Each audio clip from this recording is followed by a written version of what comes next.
हम कक्षा 6 की पाठ्य पुस्तक बसंत में दी गई कविता वन के मार्ग पढ़ेंगे। इस कविता के लेखक हैं या इस कविता के रचयिता हैं गोस्वामी तुलसीदास जी। कविता को शुरू करने से पहले आइए इस कविता के बारे में थोड़ा सा जान लेते हैं कि इसका प्रसंग क्या है। प्रस्तुत कविता गोस्वामी तुलसीदास जी द्वारा रचित कवितावली नाम के काव्य से ली गई है और इसमें प्रयुक्त की गई भाषा ब्रज भाषा है। ये हिंदी नहीं है, ये ब्रज भाषा है। इस कविता के जो दोनों पद हैं वो विशेष प्रकार के छंद में लिखे गए हैं, जिसे सवैया कहते हैं। जैसे दोहा होता है एक प्रकार का छंद है, सोरठा होता है, चौपाई होता है, ऐसे ही सवैया भी एक प्रकार का छंद है। प्रस्तुत कविता में गोस्वामी तुलसीदास जी ने श्री रामचंद्र जी के वन गमन का वर्णन किया है कि जिस समय वे वन को प्रस्थान कर रहे थे उस समय वन के मार्ग में अत्यधिक थक जाने के कारण सीता जी की क्या दशा थी और उनकी उस दशा को देखकर श्री रामचंद्र जी ने क्या निर्णय लिया। तो आइए अब कविता की शुरुआत करते हैं।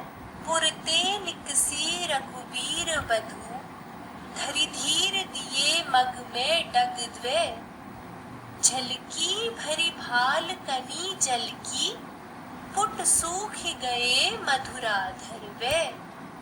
फिर पूछती है चलनो अब केतिक, पर्ण कुटी करी हो कित में, तिय की लखी आतुरता पिय की, अखियां अति चारु चली जल ज्वे। प्रस्तुत पंक्तियों में श्री रामचंद्र जी के और श्री सीता जी के वन गमन का प्रसंग है और मार्ग में श्री सीता जी जब चलते चलते थक जाती हैं तो उनकी स्थिति को देखकर या उनकी इस दशा को देखकर श्री रामचंद्र जी को अत्यंत दुख होता है। इन्हीं भावों का प्रस्तुत पद में वर्णन किया गया है। आइए इसका अर्थ जानते हैं। पुरते निकसी रघुवीर वधू, अर्थात रघुवीर वधू कौन है? श्री सीता जी हैं। पुरते निकसी, पुर मतलब अयोध्यापुरी। तो जब श्री सीता जी अयोध्यापुरी से वन गमन के लिए श्री रामचंद्र जी के साथ निकली तब क्या हुआ? धरि धीर दये मग में डग द्वे, तो उन्होंने धैर्य के साथ, धीर अर्थात धैर्य, धरी मतलब धारण करके, अर्थात उन्होंने धैर्य धारण करके दये मग में डग द्वे, दये मतलब रखे, मग मतलब मार्ग, डग मतलब कदम, कदम या पैर, और द्वे मतलब दो। अर्थात जब श्री सीता जी श्री रामचंद्र जी के साथ अयोध्यापुरी से वन गमन के लिए निकली तो उन्होंने अत्यंत धैर्य के साथ अपने दोनों पदों को रास्ते में रखा, अर्थात उन्होंने अत्यंत धैर्य के साथ मार्ग में चलना आरंभ किया। फिर क्या हुआ? झलकी भरी भाल कनी जलकी, चलते चलते झलकी मतलब दिखने लगी, भरी भाल कनी, कनी अर्थात होता है बूंदे, भाल मतलब होता है माथा, जल अर्थात यहाँ पर है पसीना या पानी। झलकी भरी भाल कनी जल के अर्थात हो गया कि चलते चलते वे मार्ग में थक गई और उनके माथे पर पसीने की बूंदें झलकने लगी या दिखाई देने लगी। और पुट सूख गए मधुराधर वे, पुट मतलब होता है पात्र, सूख ही गए मतलब सूखना, तो हम सबको पता है सूखना।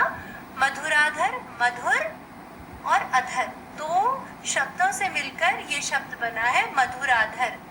मधुर अधर, अधर मतलब होता है होंठ और मधुर मतलब होता है सुंदर। तो अर्थ हुआ पुट सूख ही गए मधुराधर वे, अर्थात उनके सुंदर होंठ रूपी जो पात्र थे वो सूख गए, वो अत्यंत श्रम के कारण उनके होंठ भी सूख गए, उनके माथे से पसीने की बूंदें झलकने लगी और उनके दोनों होंठ सूख गए। आगे, फिर पूछती हैं चलनो अब केतिक, पर्ण कुटी करी हो कृत वे। फिर मतलब फिर, पूछती है, पूछना अर्थात पूछना, पूछती हैं, किससे पूछेंगी? श्री रामचंद्र जी से। तो वे श्री रामचंद्र जी से पूछती रामचंद्र जी से पूछती हैं। क्या पूछती हैं? चलनो अब केतिक। चलनो मतलब चलना और केतिक मतलब कितना। तो क्या पूछती हैं कि हे प्रभु अब हमें और कितना चलना है। पर्णकुटी करिहो कित हुए। आप पर्णकुटी अर्थात पर्णकुटी, पर्ण माने पत्ते और कुटी मतलब कुटिया, तो आप पत्तों की कुटिया करिहो मतलब करेंगे या बनाएंगे, कित मतलब कहाँ।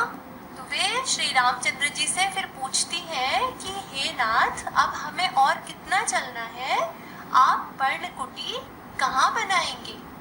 फिर क्या होता है वो अगली पंक्ति में है, तिय की लखी आतुरता पिय की अखियां अति चारु चली जल छुए।